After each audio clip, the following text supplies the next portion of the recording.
ওং নমঃ ভগবতে বাসুদেবায়। শ্রীমদ্ ভগবদ্ গীতা অষ্টাদশ অধ্যায় মোক্ষযোগ। হরে কৃষ্ণ। আজ আমরা মোক্ষযোগের 9 নম্বর শ্লোকটি শুনব।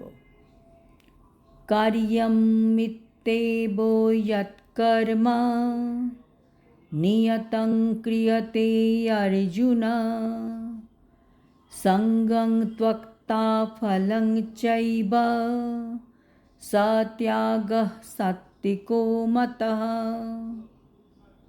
অনুবাদ: হে অর্জুন, আসক্তি ও ফল পরিত্যাগ করে কর্তব্য বোধে যে নিত্যকর্মের অনুষ্ঠান করা হয়, আমার মতে সেই ত্যাগ হচ্ছে সাত্বিক ত্যাগ। তাৎপর্য: এখন আমরা সাত্বিক ত্যাগের সম্বন্ধে জানতে পারব, যা হচ্ছে আদর্শ ত্যাগ।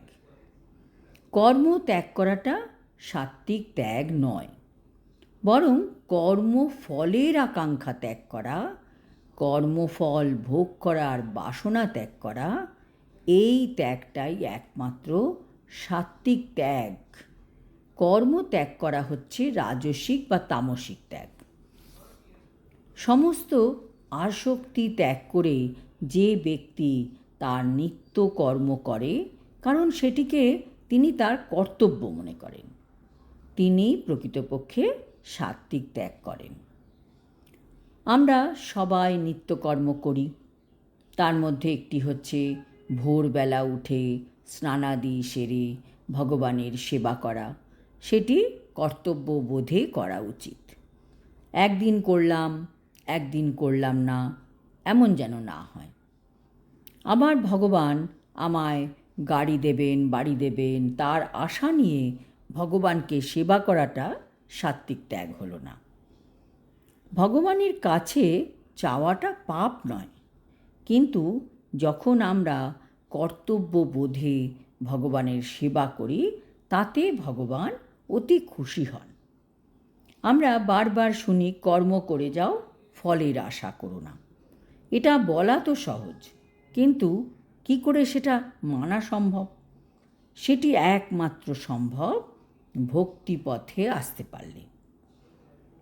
যখন আমাদের মন কৃষ্ণ ভাবনাময় হবে, সব সময় ভগবানকে মনের মধ্যে রাখতে পারব, তার উপর নিজেকে সম্পূর্ণভাবে সমর্পণ করতে পারব, তখনই আমরা পাওয়ার আশা না নিয়ে কর্ম করতে পারব। আর সেই রকম কর্ম করার মধ্যে আমাদের মনও নির্মল হবে, পবিত্র হবে, আর মন আনন্দে থাকবে।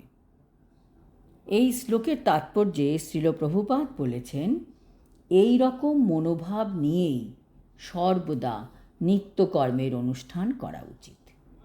ফলের প্রতি অনাসক্ত হয়ে কাজ করা উচিত। এমনকি কাজের ধরনের প্রতিও অনাসক্ত হওয়া উচিত। কৃষ্ণ ভাবনাময় কোনো ভক্ত কখনো কোনো কারখানাতে কাজ করলেও তিনি কারখানার কাজ করেন না বা শ্রমিকদের সঙ্গ করেন না। তিনি কেবল শ্রীকৃষ্ণের জন্য কর্ম করছেন।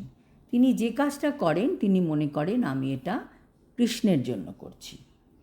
তিনি তার ফল শ্রীকৃষ্ণকে অর্পণ করেন। তখন তার সেই কর্ম অপ্রাকৃত স্তরে অনুষ্ঠিত হয়। আজ এই পর্যন্ত। শ্লোক 10-এ ভগবান এই ধরনের ব্যক্তি অর্থাৎ কৃষ্ণ ভাবনাময় ভক্তের লক্ষণ সম্বন্ধে আমাদের বলবেন। হরি ওম তৎসৎ। হরে কৃষ্ণ।